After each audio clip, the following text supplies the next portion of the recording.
আজকে আমি দুপুরে সাগরের ছোট্ট মাছ আর কি সামুদ্রিক মাছ চচ্চড়ি করব। তো আমি আমার স্টাইলে কিভাবে সামুদ্রিক মাছ চচ্চড়ি করি সেটাই আর কি আমার ভালো লাগাটা আমার প্রিয় আপু ভাইদের সাথে শেয়ার করব।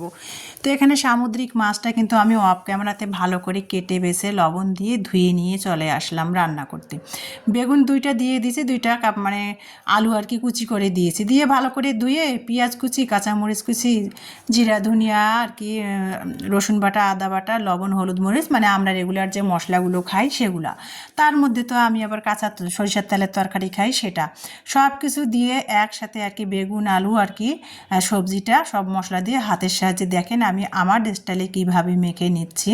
তো আগে সবজিটা বেগুন আলুর ভালো করে সব মশলা দিয়ে মেখে নিয়ে তারপরে মাছটা এর উপরে দিয়ে হালকা করে মেখে নিব, কারণ মাছে ছোটো মাছ কাটা হাতে ফুটে যাওয়ার ভয় থাকে, সেজন্য আর কি। তো এই যে দেখেন সব মশলা দিয়ে কিন্তু আমি হাতের সাহায্যে ভালো করে সবজিটা বেগুন আলুর মেখে নিয়ে এখন আমি উপরে সামুদ্রিক যে মাছটা সেটা দিয়ে দিলাম। আর এই মাছটার নাম কি আমি জানি না, আমার মনে নাই, হাজব্যান্ড আমাকে বলেছিল কিন্তু মনে নেই। তো যাই হোক বন্ধুরা, তারপরে কিন্তু দেখেন আমি কিভাবে আলতুভাবে পরে মাছটা দিয়ে আবারও ভালো করে সবজিটার সাথে মেখে চেখে নিয়ে নিলাম বেগুন আলুর।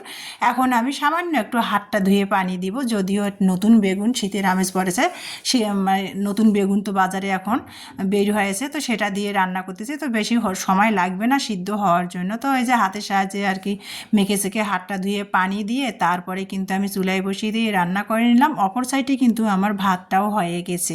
তারপরে এই যে পরিবেশন করার পালা, নামিয়ে নিলাম। নামাবার আগে একটু ধনিয়া পাতা কুচি করে দিয়ে নামিয়ে নিচ্ছি। আর ছোটো মাছে আবার ধনিয়া পাতা দিলে ভালোই লাগে।